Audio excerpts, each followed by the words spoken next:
Hi, Ghosties. I'm Macy. And I'm Natalie. And it's Thursday, so that means Listener Story Day. And more hot chocolate in our little Christmas mugs. Yeah, I've got a little Christmas tree if you're not watching on video. And Natalie's got a little penguin. A cute penguin. He's got like little earmuffs on. Yeah. He's a cutie. I love it. And the hot chocolate is just good old-fashioned milk chocolate. Swiss Miss. Yep. The OG. This is what we grew up on. All right, well, let's go.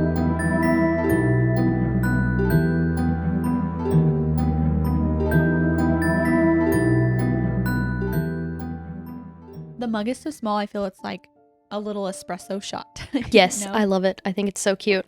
You can never go wrong with that hot chocolate. Nah, it's a solid go-to. So our first story comes from Rosie. Hey guys, love the pod and want to tell you guys about the time I saw a full body apparition. Feel free to include this in the podcast. My family has a log cabin in northern Wisconsin. Not sure when it was built, but we've owned it for at least 50 years. Super woodsy, on a lake, dirt roads, no internet, and everything. There are also a ton of animal skins, old pictures, and mounted deer antlers that came with the house when my grandma bought it. It's a pretty small house with a handful of bedrooms and one bathroom, so my cousins and sisters and I all share one bedroom. About 5 years ago, we were all staying there for New Year's. There were 9 of us staying there, plus 3 dogs, so the house was almost never quiet except at night. In the girls' room, there are 2 bunk beds and a cot. I always slept on the bottom bunk closest to the door.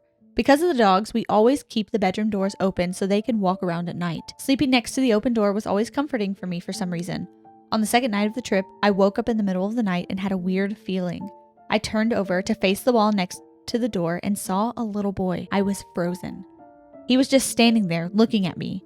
He was somewhat see-through and had very little color but seemed to have a slight glow. He looked about 12 and looked like he was from the 1940s. He had gray slacks, a white shirt, suspenders, and one of those flat newsboy hats. He stood there with his arms at his sides, just looking at me for a few seconds. He had kind of weird, sunken eyes that looked like he hadn't slept in a while.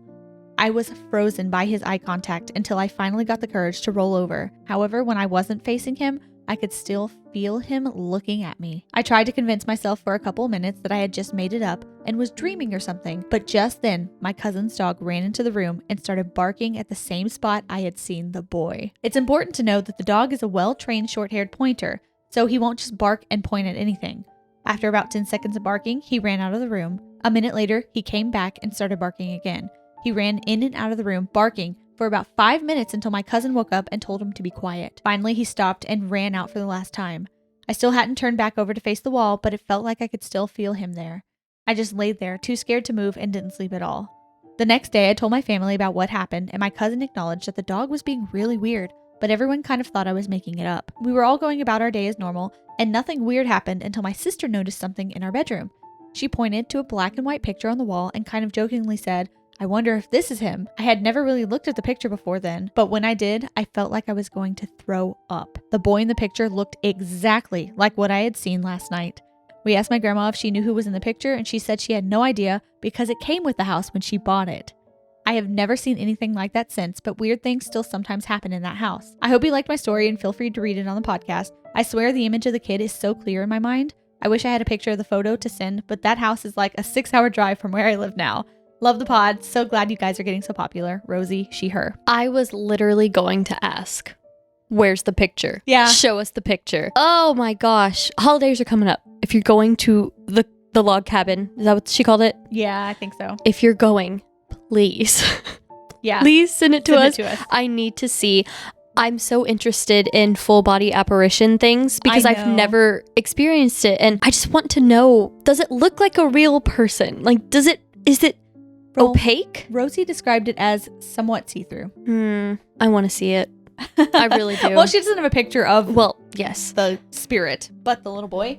I find it interesting that it was the same little boy in the same room. Well, I mean, that makes sense. Maybe that was his room, and he's just like, hey, what are you guys doing in my room? What are all these girls doing in my room? This is my room. Especially like a little boy, like, of course, yeah. Yeah. I think so. It's kind of cute. Story, though. As long as nothing tragic, as long as we don't find out anything tragic, it's kind of sweet. I hope it's nothing tragic. I don't find it too sweet when he's just staring at her all night. Well, maybe they're he's making just eye contact. That's what really sent shivers down my spine was the eye contact with it. Maybe he was scared. Maybe he was like, who's in my room? That's true. We've talked about what if some of these experiences are just I don't know, like time slips or something. She's the ghost in his story. Yeah, and he's like, there is some girl laying in my bedroom, and he's just sitting there staring at her. And then it's like, and then she just turned away and wouldn't leave. And it's like, no, she's sleeping and she's scared. Like, so I don't know. I don't feel scared from this story. It doesn't feel too concerning. It just felt a little spooky for me. And spooky for Rosie. But thank you for sending that in. And if you happen to go to that cabin, we'd love to see the picture. We would. Our next email comes from Emily. Hi, I just discovered your podcast and have been binging. I just remembered that I had a weird experience a few years ago. In 2020, my grandfather passed away after a long battle. I'm so sorry. I've always been close to my grandfather, and at points in my life, he was the stay-at-home grandparent while my single mother worked. What hurt most is that I was newly married and trying to conceive my first child right before he got sick. I was so sad that he wouldn't be around to be a stay-at-home great-grandpa like he wanted to be. My husband and grandpa were close, and his death hit my husband hard too. He tried to keep him close in various ways. One was by keeping my grandpa's phone number still programmed in his phone. Finally, after 2 years of trying, I got pregnant with my son. My husband and I went for the first ultrasound. Right when they put the wand in my stomach and turned on the machine, my husband's phone goes off. The silly guy was so excited that he forgot to silence it. Ultrasound goes great. Baby is perfect. When we get in the car, my husband says, "The weirdest thing happened in there." I ask him to elaborate, and he says, "When my phone rang, I looked at the caller ID before silencing it. It was your grandpa's number calling me." Of course I didn't believe him, but looked at his missed calls, and there it was. I know logically it was probably a spoof call, as those are so common now. But the timing was spooky, but comforting. I like to think he was giving us a little message of, "Hey, I'm so happy for you two, and I'm still here." My little guy is almost 2 now. He has a picture of me and my grandpa at my wedding day. We taught him that it's mama and papa in that picture. He likes to sit with it and point to me and my grandpa with a huge smile on his face. One day I plan on telling him this story when he understands. If you want to use the story for the pod, feel free. So cute. It could make me cry. So touching. I don't think it was some kind of coincidence or weird. I think it was him. I do. Me because too. Even if it was a spoof call, like what are the odds? At that time, that exact moment, as soon as you're able to see your baby, he's there. He's there for you. I'm gonna cry. And that little one. Thank you for sharing that with us. That's really sweet. Our next one comes from M. Hi girls, love your podcast. I found and subscribed before your big jump to 10K plus followers, but I'm so happy to see that people like your channel too. Can't wait to see what other stories you have for us. Thank you. Okay, I have some personal stories and 2 that my mom has told me. I separated the stories so you can pick and choose or tell them all. It's up to you. They aren't super scary, but pretty weird. Hope you enjoy. So there was this house I lived in when I was a kid in California. It was a pretty decently sized house of 4 bedrooms. Although I haven't seen much of anything, my mom is sensitive.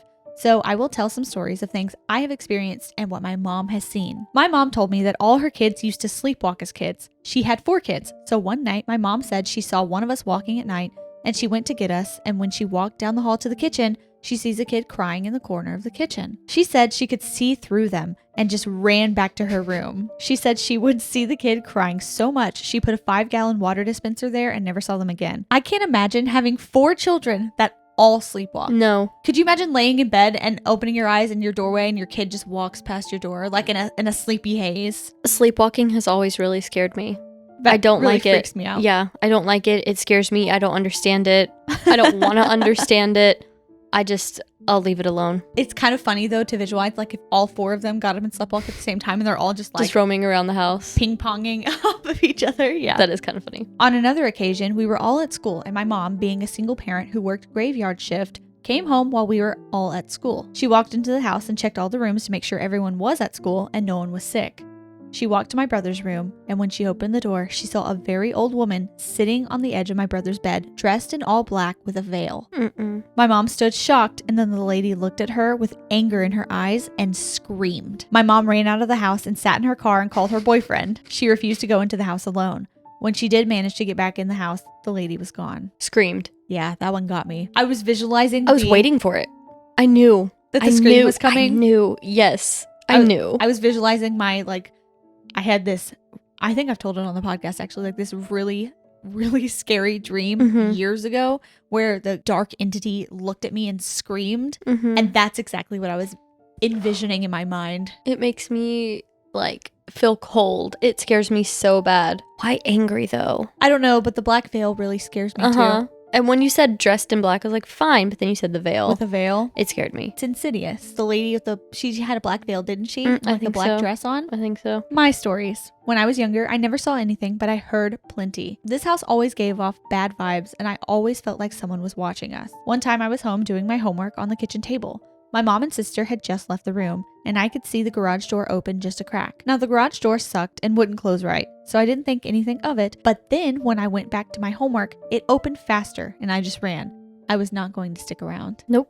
Could you imagine it's just slightly open? No. And then all of a sudden, shoo.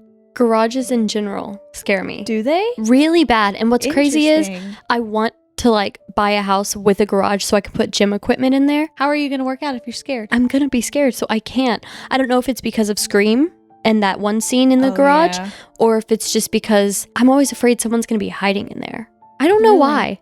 Anytime I go in your house, if I walk out to the garage, I'm like on alert. Yeah. It freaks me out. I'm learning a lot about you. That I'm afraid of everything? Yeah, you've got a lot of niche fears. Irrational. A little bit. Yeah. You made fun of me of my irrational fear of trains, and you're like, garage doors, monkeys, birds, and like just giving me all of these things. It's like, I think those are rational. okay. On another occasion, I was home alone and went to wash my hands in the bathroom. While I was in there, I could hear kids laughing. There's a small window in the bathroom, so I thought it was just an echo from outside. I walked closer to the window. It was small and high up, so I couldn't see out of it, and turned my ear in that direction. Only the laughing wasn't coming from outside the window. The laughing was coming from the other side of the wall, which just so happened to be the bathroom connected to my room. I just went back to watching TV curled up with my dog. Hearing laughter in your bedroom? I would be able to justify it if you lived in a close, close to your neighbors. Like a multi-family home, like a duplex or something? Either that or, just where the houses are really close. But if you just lived in like a house on some land or something, no, burn it. She said it was a decent-sized 4-bedroom house, so it wasn't like a little small cottage. It was a little bigger. The house. Burn it down. That's aggressive. That's too scary. Once when I was getting ready for middle school, I woke up at 6 a.m. to take a shower. When I was done and about to start doing my hair, I heard a voice call out, "Mommy." At first, I thought it was my little sister who was sleeping. I was in the master bathroom, and me, my mom, and sister all shared the room. So I called out in a whisper to see if she was up. I called her name 4 times and nothing. I tried to ignore it, and when I was going to start my hair again, I heard the voice call out, "Mommy." I had nowhere to run, so I just gave up and said, "I am not your mommy." Never heard that voice again. Okay. Okay, good. She just needed to know that her mommy was not there. Oh, but I don't like it. Is it a kid? Can you trust that it's a kid? Or is it feeding on that hope that this person has a maternal instinct and would be like, "Oh, let me help you, young child"? Would a kid present itself as would it present itself as a kid to another kid? True. Or come play with me. I don't know. I'm scared. Last one. At this point, I'm in high school, and there have been so many things that have happened in this house. So we are having a birthday party for my nephew who is turning 1. My mom told me to set up and light some decorative candles, and I was telling the kids around me of all the weird things that have happened in this house. Everything from lights flickering to pictures scraping across the table and hearing voices. Some of the kids were saying how they don't believe in things like that, and at that very moment, the picture next to me tipped all the way forward and went back all on its own. I have no idea how that even happened, but I immediately looked at them and just said, "See, I told you." Their eyes were wide with shock and didn't bring it up ever again. Just to clarify, the picture was on the table with the frame leg out to hold it up, so the picture leaned all the way the other way like it should have fallen, but then went back to normal. I honestly thought it was pretty cool. That's all I have. Keep doing what you're doing, M. That ghost was like, "Oh, you're testing me? Oh, I'll show you." I love that, but I'm kind of scared. That's really funny. It's kind of the way she was just like, "Told you." I wouldn't have been able to keep it cool. I would have been like, "Who did that? Who was it?" That would scare me so bad as a kid. Those stories are so good, though. Those were some good ones. So thank you so much for sending those in. So our next email comes from Cathie. "Hi guys, I just recently found your podcast and I'm obsessed. I figured I'd share some of my experiences with you. I used to work as a waitress at a steakhouse that was in a very old building, 200 plus years. During COVID, when we were only allowed outdoor dining, me and my coworker were alone sitting in the bar area.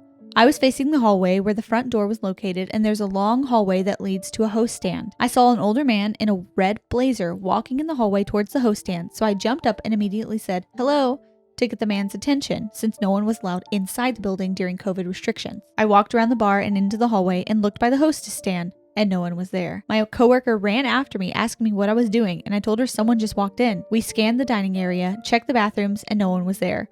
I ran outside to see if maybe he somehow got past us and seated himself outside, and it was empty. No tables, no cars in the parking lot, nothing. Santa Claus. He's wearing a red blazer. Yeah. I don't know. Oh my gosh. I would hate if you weren't close to that coworker for something like that to happen and then just be like, what a weirdo. You're weird. Yeah. Yeah, because I cannot imagine like having to play that off, be like, ha ha ha ha. Just, I don't know. I don't think I'd be able to play it off. I'd be like, nah, man, I saw him. He was here. Oh, that would freak me out so bad. But then you'll be bonded to that coworker. Trauma bonded. Some of my best friends came from serving. Like, I'm still friends with them today. We no longer serve, but we like, yeah, it's like trauma bonded. War. Yeah. We all have it. You start off with a common enemy, and customers, then and your boss. Yeah, and you just like, I don't know. It becomes cemented. Yeah. So shout out Chelsea and Megan. Yep. Shout out Nicole. This isn't the only experience I've had at this place. Everyone who's worked there has their own stories to tell, and it's been known to be haunted. One night, I was walking to my car in the back of the restaurant, and I looked up at the attic window and saw a flickering light, and suddenly a black mass completely covered the light, and you couldn't see anything in the window at all. I've never ran to my car so fast. Got in, turned on the engine, and booked. What's worse is the attic is where we stored our plastic refills. So every time it was my side work to refill the to-go cups and utensils, I have to go up to the attic in the pitch black with my phone flashlight alone. I never saw anything while I was up there, but the feeling of dread was too much to bear sometimes. That's a horrible place to store that. I would never ever go up there. I was going to say, like, refilling all the to-go stuff is, like, my favorite side work. It's like, so easy. Oh, thank God. But yeah, not if I had to go to the attic. No. I'd trade anyone. In the restaurant I worked at, it wasn't in, like, a room or anything. It was just, like, at the back of the kitchen, and then there was, like a hallway type thing. And even being back there freaked me out. I cannot imagine like going up into the dark. No, we used to hide back where our dry goods were because there weren't cameras in there. To cry? Yeah, be alone, cry, be on your phone, whatever. Crying, yeah. Yeah. The bathroom, the freezer, the dry goods space. It's always the freezer. Oh man, it was so good. Like in the middle of summer when you're like rushing, you're like in the weeds where you just go back in the freezer and just like, Yeah. Yeah. Honestly, that's one thing I do miss. I wish that there was a walk-in everywhere I went that I could just go decompress. Yeah. It helps. I feel that. Good times. Good times, yeah. The restaurant has since closed and was demolished. Since it was such a staple in our area and so many people over 200 years have enjoyed their time in the building, I understand why spirits might want to hang around it. They are building condominiums on the land now. I could only imagine how haunted those homes are going to be. I have a lot more stories, and I also have some kind of gift where I can see spirits in my mind's eye.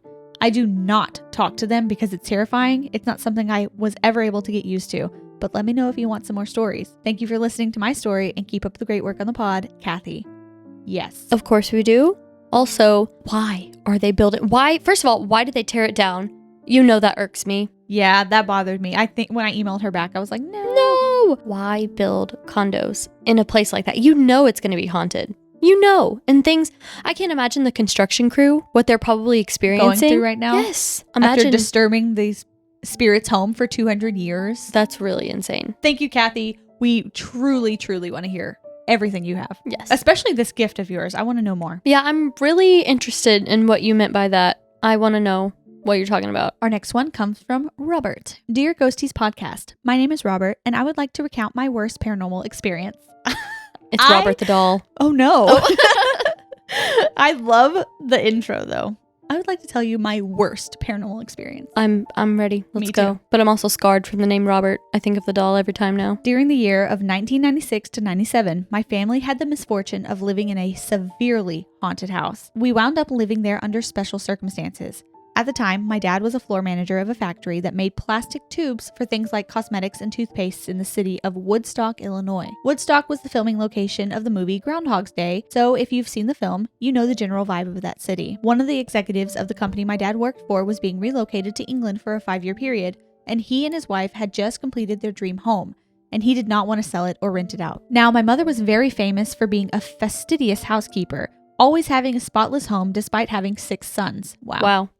I have 2 kids and my house looks like a tornado. Yeah, I can't imagine 6 boys. No. I am the youngest and was the only one still at home during this point, and there is an age gap between me and my next oldest brother. Knowing my mom's reputation, the wife of the executive asked that my parents live in their house for the 5-year period forgoing regular rent as we were basically the caretakers, but paying the utilities, as since the house was a small mansion, were considerable, especially for the heated pond. We took the deal and moved in just after New Year's of '96. Now, the house was very 90s modern, a large A-frame for the main structure with double-story living room and master bedroom, basement exercise room, white everything, and those blue and pink purple neon glass lights that were so hideous and fashionable in the mid-90s. However, the one thing that was not modern was the river rock fireplace that was in the informal living room, which was apparently from an older farmhouse that had stood on the grounds before the new house's completion. Right away after moving in, we noticed multiple oddities.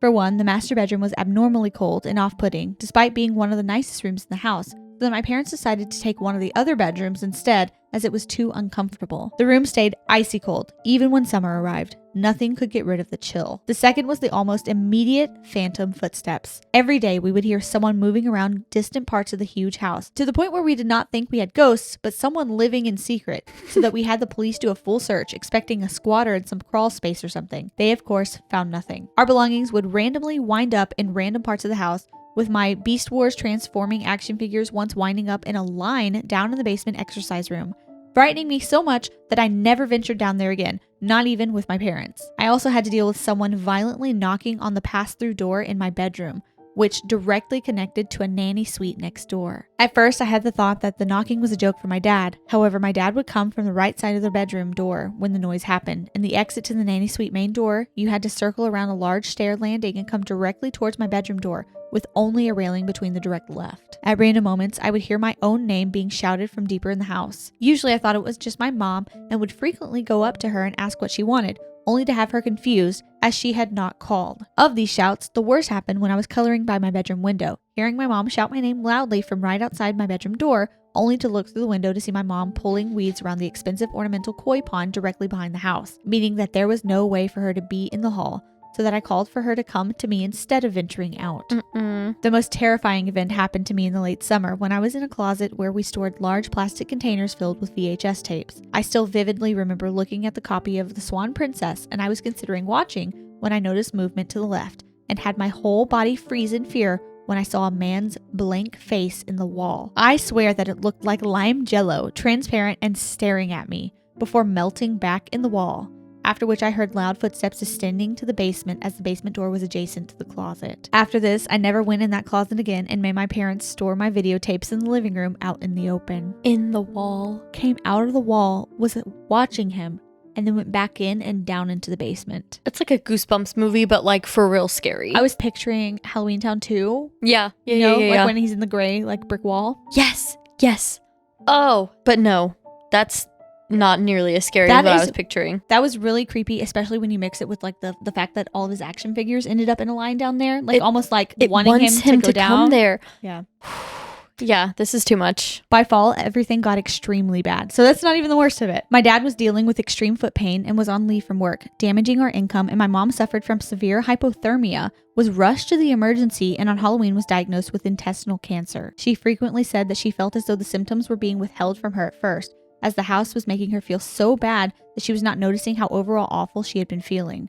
She went into surgery November 1st, and with a 5% survival rate, she somehow made it through, though she had a long recovery. Oh, wow. I thought that was going to go really bad. I did too. I'm so glad. However, at this point, it seemed that the house was violently targeting all of us. My parents were both at the house full time and would keep catching glimpses of a figure in the doorways, watching them, and the knocking on my second bedroom door became a nightly occurrence. We also started to all have the same recurring nightmare, that of having a pitch black shadow figure with glowing red eyes staring at us, in my case from outside my second story window, and for my parents, in the corner of their bedroom itself, or lurking in their closet. I was afraid to even go to sleep, and the only reprieve that we had was the week of Christmas, when we have our entire family staying at the house, though a few family members talked about having uneasy experiences at times. Having had enough, my mom broke the deal and sought out a new place to rent, at which point the wife of the executive gave a sincere apology, saying that she did not think that we would have had the same bad experiences she had, meaning they offered the place to us with full knowledge of it being haunted. How rude! I was like, no, there's no way that they knew. This year, in a burst of nostalgia, I was on Google Maps and looking up all the houses that my family had ever lived in. To my confusion, I could not find that awful haunted house in Woodstock. And at first, I thought it was because the area was under so much development as the city has grown a great deal. However, after using Street View to directly follow the familiar road, I figured out that the road was completely gone. Apparently, in the decades since living there, a country golf club had bought up the land the house was on and tore it down, so that all that remained was the koi pond, and where the house had been was only a large gazebo that now was used for weddings. Honestly, I'm happy that place is off the map. I wonder if anything happens at the golf course now, though. I would like to know. Or but was also, it connected to the fireplace? That's what I was going to say.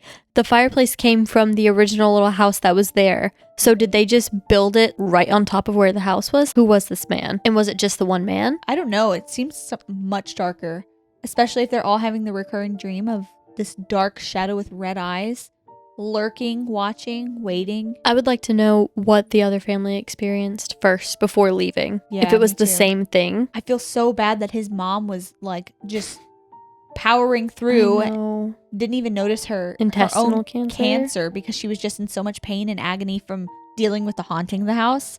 I'm so sorry that your family had to go through that, Robert. Yeah, but I'm so glad y'all made it out. That's really scary. Me too. I would like to know the address. Our next email comes from Kassi. Hey Ghosties, my name is Kassi, and I just wanted to start off by saying I just found y'all and fell in love with y'all's podcast.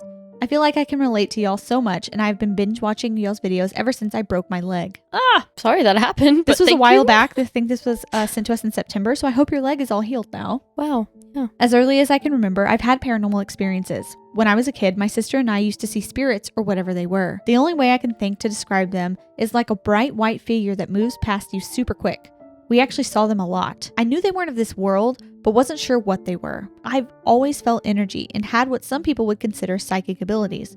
Not to the extent that I could perform anything for anyone else, but I do not believe in coincidences. I can feel the presence of other things and always know when I'm not the only one in a room before it shows itself. I've seen what I call shadow people moving throughout the night, sometimes even during the day my entire life. I will hear my name being called and will feel people touching me or pulling my hair when no one's around. Fast forward, I was about 13 to 14 years old. My parents got divorced and we moved in with our dad. I have never experienced paranormal activity to the extent that we did in this house. Whatever was in this house was no ordinary spirit.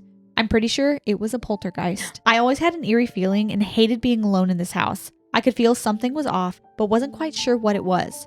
It started off with scratching in the walls, and we thought nothing of it and brushed it off as squirrels. Things eventually started going missing and moving themselves around the house. For the longest time, we thought we were going crazy or we were all messing with each other. The scratches eventually turned into tapping and knocking in the walls. We started to think maybe we're not in this house alone. We tried to talk ourselves out of it and would always come up with explanation. We eventually made a game out of it. Every time we heard a noise, we raised our hand just to make sure everybody else heard it too. But the night we knew we were not in the house alone was the night we were sitting downstairs and heard a clap coming from upstairs. It's like The Conjuring. Like the clap game? That has stuck with me out of all scary movies. I don't like it. It wasn't a clap as if someone was giving a round of applause. It was a clap to let someone know you were there or get someone's attention. When we heard it, we were all freaked out. We looked at each other and simultaneously raised our hand. We were all spooked. It did nothing but go downhill from here. Once we acknowledged it, it got worse. Cabinet doors started opening and closing by themselves, as well as the doors in the house. You could hear people walking up and down the stairs at night when everyone was in bed. Things started to fly off the shelves. TVs would turn on and off by themselves. And one day my TV turned on with loud static, and all I heard was ha ha ha in the background of the static. And then it turned off by itself.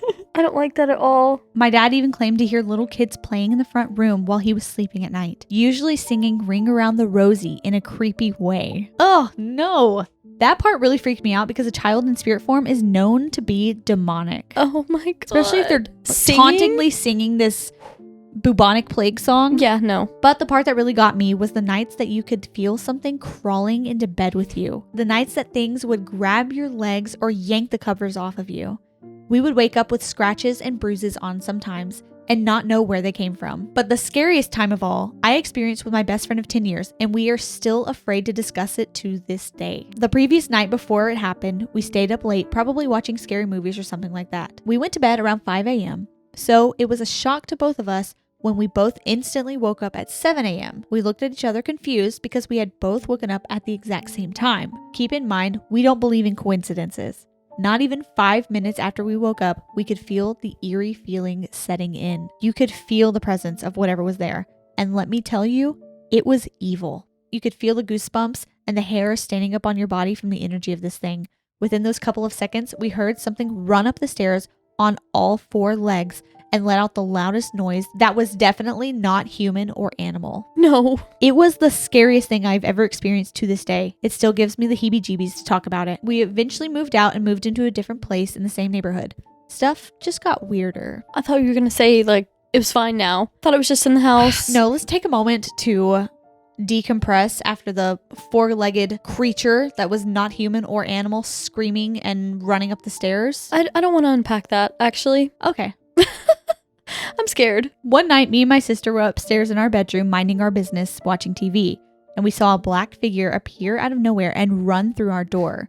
Something about running. I know. We hauled out the room so fast and ran downstairs screaming for our dad. He acted like he didn't believe us, but the truth is, I think he didn't want to believe us. Every paranormal experience that we have encountered, he has never admitted to, and as always tries to come up with an explanation to it. But this night, I think he knew something was going on. Me and my sister were home alone. It was about 10 o'clock at night. We were upstairs getting ready for bed as he was on his way home from work. He was a police officer.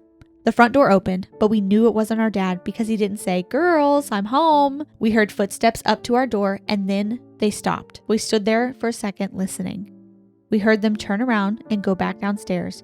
You could hear them pacing downstairs. We called our dad on the phone and asked if he was home, and he said no, but he was about 5 minutes from the house. We said someone is in the house. He turned his blue lights and sirens on and raced home as fast as he could. The part that still confuses us to this day is as soon as my dad pulled in the driveway, we all 3 heard the back door slam. He ran around the side of the house chasing nothing. He walked around the block and looked everywhere and nothing was there. The freakiest part about all of this is all the doors and the windows were still locked. They heard the front door open, walked to their room, waited, decided like not listening. to. Yeah, went back downstairs and just paced around. What was it thinking? The dad and the girls all heard the back door shut when he arrived. The dad heard it too. Mm-mm. So much so that he was chasing around the house and around the block looking for whoever had shut and locked, ? The door. Why would it leave out the door, though? What is it? I don't know. That's a good question too. Because if it was just like a spirit or a ghost or something like that, wouldn't it just be like, But also... Or is it just trying to mess with them and scare them even more? I think maybe that. Because if it were not something spiritual, how are the front and the back doors still locked? I don't know. And how would it have gotten in and out? I don't know, but this makes me... Really uneasy? Yeah. Really freaked out? Mm-hmm. Flash forward to when I was an adult. I had a little girl. When she was about 3 months old, I was sitting in the bedroom holding her. I was admiring her as a mother does when I noticed she was tracking something. But there was nothing or no one behind me. She then let out a piercing, bloody murder scream. Keep in mind, she's only about 3 or 4 months at this time. It scared me to death. I ran out of that room so fast with her in my arms, of course. When she turned 1, we got a trailer. We were sitting in the trailer waiting for my mom to come get her so I could go to work. I was sitting on the couch playing on my phone. I looked up and saw her playing. She was running around in the front room, me not thinking anything of it. I went back to what I was doing, but then I heard her say, "Up, up," and held her arms up to someone as if she wanted to be picked up, but no one was there. I snatched her up so fast and waited for my mom outside the trailer. Fast forward about 2 years from this incident. I was sitting in my bed watching her play in the playroom from my doorway. She runs full speed into my room and screams, "They are coming! They are coming!"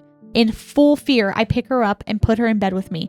I looked at her and said, "Who's coming?" She looked at the doorway and pointed as she said, "They're here." I looked at her and said, "Who's here? Scarlett, no one is here." She said, "It's 3 men." I looked at the doorway and I said, "Rebuke you in the name of Jesus Christ. You must leave and you are not welcome here." She looked relieved and said, "They're gone." Okay, I'm glad she had the instinct to say that, because I would have thought instantly that there were people coming to attack us. 911? Yes. Yeah. Imagine calling the police and you're like, "Someone's in my house," and no one's in your house. I would be so Ooh, I embarrassed. wonder how often that actually happens. Like, and it's ghostly stuff. Yeah, I wonder how often police officers will come to a call and no one's No there. one's there. But that is horrifying. I'm glad that you had the sense to say that and that it relieved your daughter instantly. Like, that's kind of really comforting. To know that they were gone. But really scary. My daughter also had an imaginary friend for about 2 years that she constantly played with and constantly talked to. It was a very freaky feeling when she always talked about her imaginary friend as if she was real. Her imaginary friend would make her do what she knew she had no business doing. She had to invite her imaginary friend everywhere with her. They would take turns playing on the slide outside. She would also stay up at night and talk to no one. I've had plenty of paranormal experiences, but these are probably the top ones that have given me the heebie-jeebies the most. I'm so happy I could share my experiences with y'all, and I'm so happy I get to hear y'all's experiences as well as others. Thank you for putting so much effort into y'all's podcast. It really shows, and I really enjoy watching y'all. Much love, Kassi. Yikes. First of all, thank you so much. We really appreciate this. I can't feel anything other than fear right now. I want to be like, say, also, I am full of fear. I just feel kind of like my stomach hurts. Yeah. Usually it's you. Today it's me. It's not too great. Those were good though. Those were really good. I can't get over the fact that your dad actually heard it and was in pursuit of whoever was in your home. That is going to stick with me. It's just too much. I have a full picture painted in my mind and I'm so freaked out. Our next email comes from Noelle. Hi Macy and Natalie. My name is Noelle and I'm a new subscriber of y'all's. I've been listening for a week and a half and I'm quickly tearing through your videos. I really enjoy y'all's positive atmosphere and the way y'all talk about your own and others' experiences. The cozy vibe of your videos are top tier for sure, and you guys have gotten me into drinking tea. Awesome. I love that. I love that we're spreading our love of tea. Me too. My favorite so far has been the Sleepy Time extra tea with a little bit of honey. It's a little minty and strangely refreshing. I've included 6 stories, and I'm 100% okay with y'all reading them on the podcast if you want. I haven't been subscribed for long, but I'm so excited to watch you guys grow. I love watching your content, and I know so many others will too.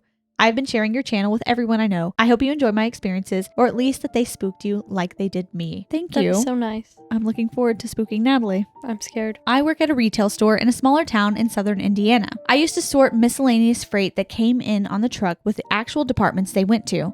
And as such, I was usually in the back rooms by myself while everyone else on my shift would stock on the floor. I would be by myself in a cubby-like area surrounded by tall steel shelving that, at the time, were packed full of Christmas freight. Normally I listened to music or podcasts, but it had snowed really hard about an hour before and it had knocked the store's Wi-Fi out and we couldn't get anyone out to fix it. So I was left with my thoughts and the sound of the heating system clanking away overhead. Around lunchtime, I usually had friends on my shift that would come get me, but that day, only one of them was there. He was the type to play pranks on me because he thought it was funny how jumpy I am. So when I heard a quiet shuffling on the other side of the steel shelving I was tucked away behind, I fully assumed it was my friend coming to get me for lunch. I thought since he gave himself away, I'd turn the tables and sneak up on him. So I crept around the corner to where the shuffling was, ducking down so I could see his black sneakers under the shelves.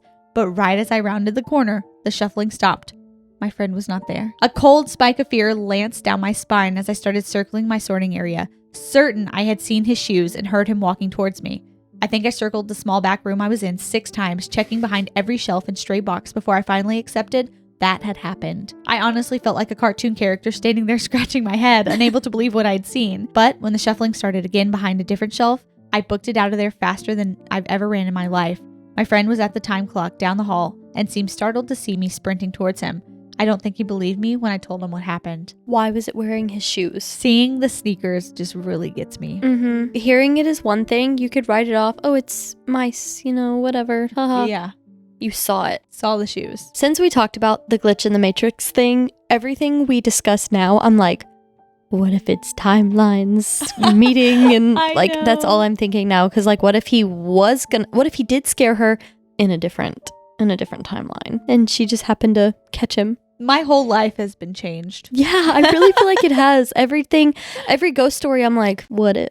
This happened when I was in high school, I believe my sophomore year. I had invited a friend over after school to watch Supernatural with me since we were both huge fans at the time. Okay, sorry, before we move on, this is me. I was talking about Jeffrey Dean Morgan in the movie episode, the Cursed Movies, and I could not think of anything he was in. I mentioned a few minor roles that he played, passing glimpses in movies. And I totally forgot that he was the dad in Supernatural. Hey, one of the key characters. It happens. So I apologize to every Supernatural fan out there. I saw all of your comments and I felt like a fool. They're probably screaming, oh my God. Yeah, I know. Anyway, sorry, back to the story. So I was setting up my living room waiting for her, trying to make sure snacks and everything were in order when I saw one of the neighborhood cats digging through our flower beds outside the window. My stepdad hates cats a lot, and I knew he'd be angry if he saw what was happening, so I ran outside to shoo the cat off. Unfortunately, It sprinted around the side of the house towards the back, and we had been having issues with the strays digging through our trash, so I followed the cat back there to make sure it wouldn't do that either. I didn't see it anywhere, so I ducked into the alley behind our house just to peek to make sure the cat was really gone when I heard a growl from behind me. There was a large black dog standing in the path, drool dripping into the dirt from its drooping jowls. Its coat was healthy, and I could see the muscles on it, so I figured it was someone's pet who had got loose. Though I was pretty sure at the time I hadn't seen it when I stepped out to look for the cat, but maybe it was behind a tree that lined the path. I've been attacked by a dog before in my childhood that left scars, so I was super wary of this hulking dog in front of me that looked like it was on steroids or something, so I made the mistake of taking a couple steps back. I don't know if that triggered a hunting instinct or what, but it lunged after me and I got the memo and turned around and started sprinting, cursing myself for walking during the miles in the gym every year. I could feel this thing's breath on the back of my calves and I was sweating. Sure, I was going to trip or slow down just enough for it to take a bite out of me. But as I neared the mouth of the alley, the snarling cut out like a video put on pause. I didn't turn to look until I was out on the sidewalk and I didn't see the dog anywhere. I was scared, but I was also like 15 and thought I was invincible. So I went back into the alley looking for the dog. What? I would have booked it back home. Not even taking any chances. I've never been attacked by a dog, knock on wood. One time, it was when I was working from home. This was a couple years ago. I saw a big black dog walking by my front window in my yard. And I was like, oh, that's somebody's pet. Let me get out there and help it. I open the door. I walk out. I'm like, oh, come here, buddy. Come here.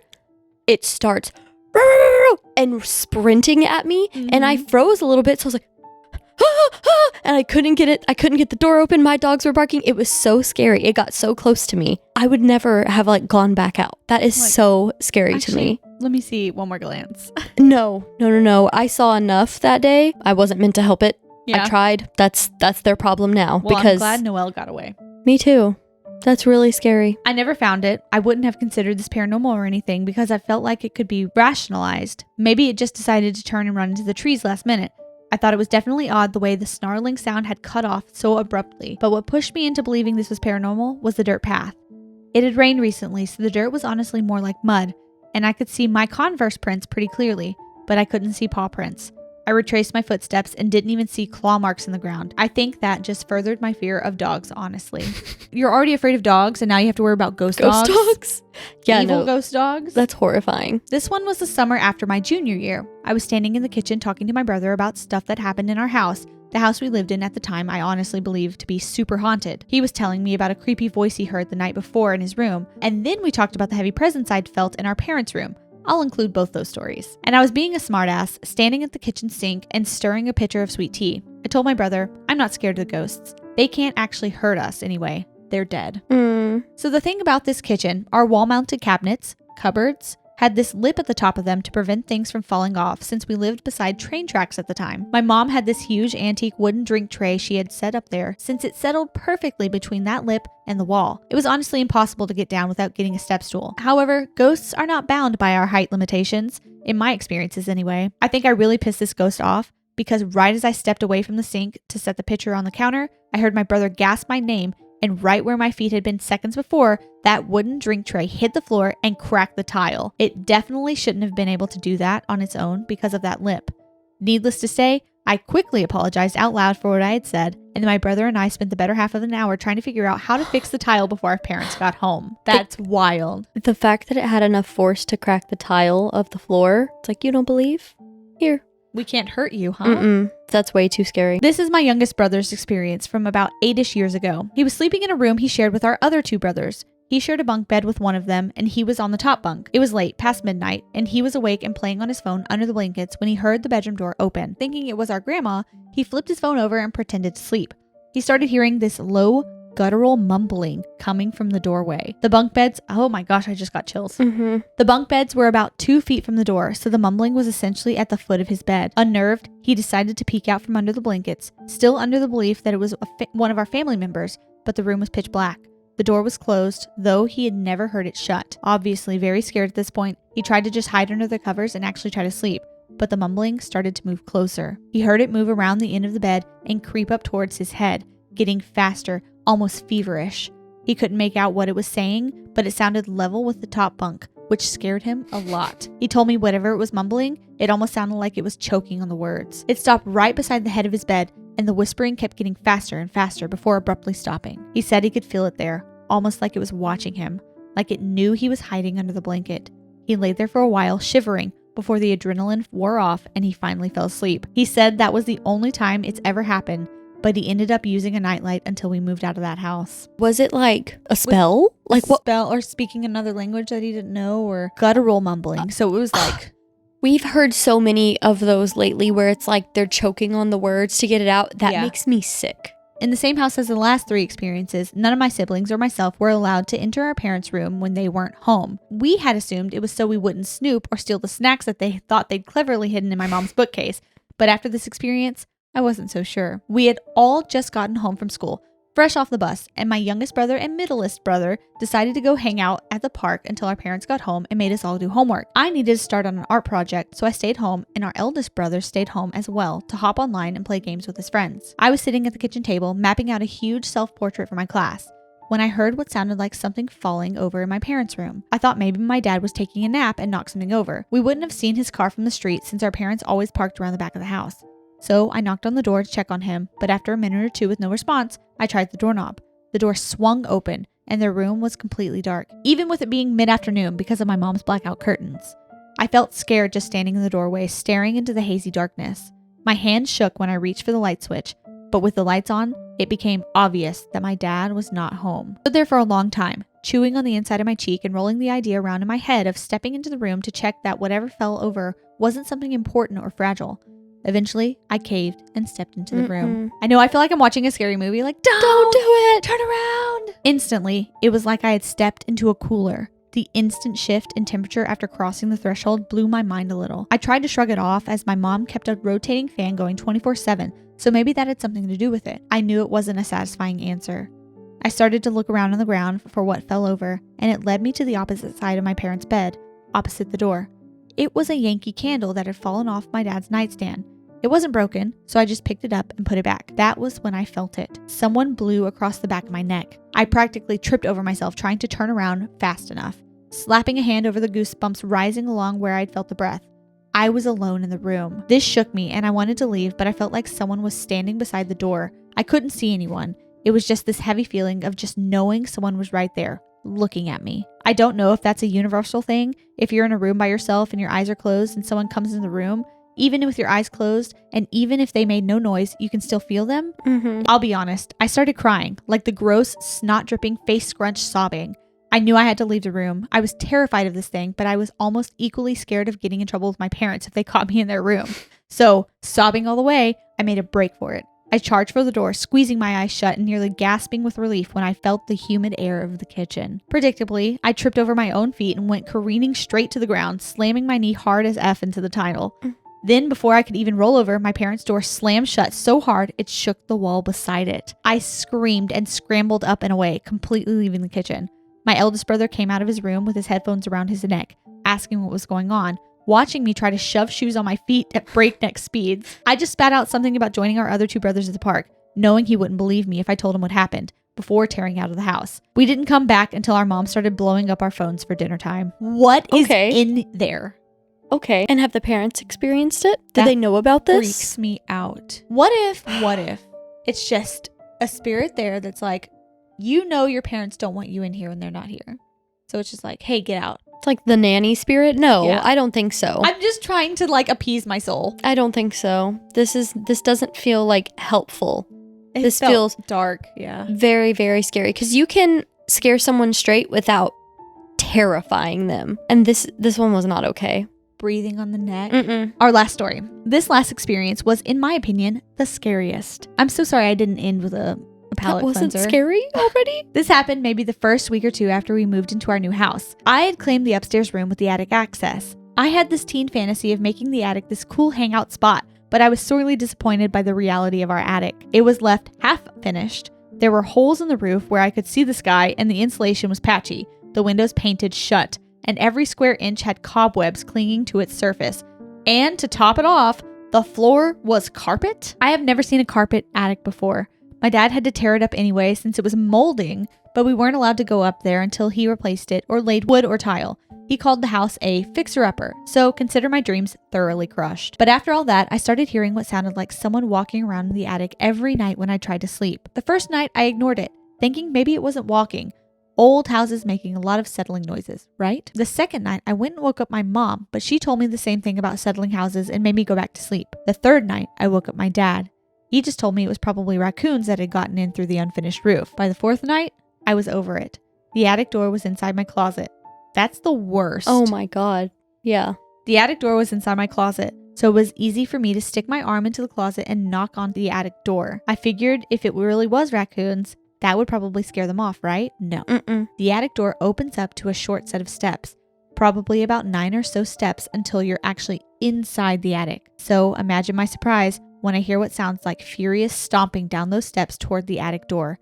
Absolutely not. Sick to my stomach, I practically slam my closet door and lock it. Suddenly, the 4 locks on the attic door and the lock on the closet door all make perfect, horrible sense. I sleep downstairs in the living room that night, and in the morning, I tell my mom what happened.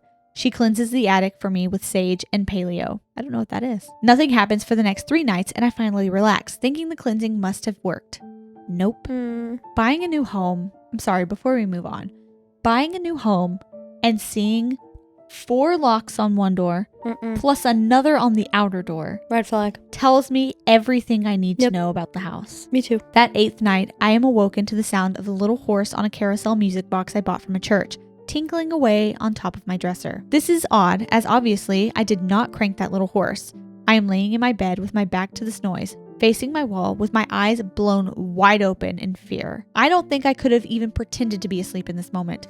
Eventually, after 2 loops of its song, it finally finishes. Nothing happens for like 6 beats of my heart, and then I hear it, a soft clapping sound coming from the same corner as my music box. I am terrified, but the rest of the night passes with nothing else happening. Not that I could get back to sleep. This happens again for another night before I finally go to my mom again. She tells me to tell the entity that I am happy it enjoys the music box, but I'm trying to sleep and would appreciate it if it would wait until I'm not home maybe. So I do tell it that the next night after the usual music and clapping. It stops. I hadn't heard it again the rest of the time I lived in that house. I think maybe it kept my music box since after I moved out of that house, I haven't been able to find it. The clapping. I can handle the music. I can write off the music. The music box is just, glitchy. The clapping, like it's like, yay, do it again. Yeah, clapping afterwards. Oh my God. That's too much. But hey, it listened. Yeah, at least it listened. It listened. She said, hey, stop. Do you think it's the same thing that was in the attic, or you think it's something different? I'd like to believe it was the same thing. The thought of it coming tearing down the stairs, get to the door, that scared me really bad. Maybe that was its room before. And so it was like irritated that someone was in their room. I just want to believe that it was just like a kid and it was just confused. I don't know. I'm really sick though. I'm like on the verge of a cold sweat. I feel really numb. Like I don't feel good about that. The clapping is what really sent it over the edge. Okay, well, thank you so much everybody who sent in their stories. I'm honestly scared. I'm not doing This good. is one of the most scared I've been in a little bit. Yeah, I'm not doing good. In a few weeks. If you have a story that you'd like to share with us, you can send it to us at ghosteaspod@gmail.com. We'd love to hear it. We'd obviously love to be scared. So debatable. Did you say debatable? Like this video if you liked it, and share with your friends if you feel compelled to do so. If you know somebody who likes spooky, ghosty, haunty things, go ahead and leave a comment. You can leave a horse emoji. A horse emoji for the music box. Yeah. Scared. I'm scared too. I don't feel good. Let us know if you're scared. Yep, but more listener stories to come all month. All month long. And maybe next year. Otherwise, we'll see you next Monday. Goodbye.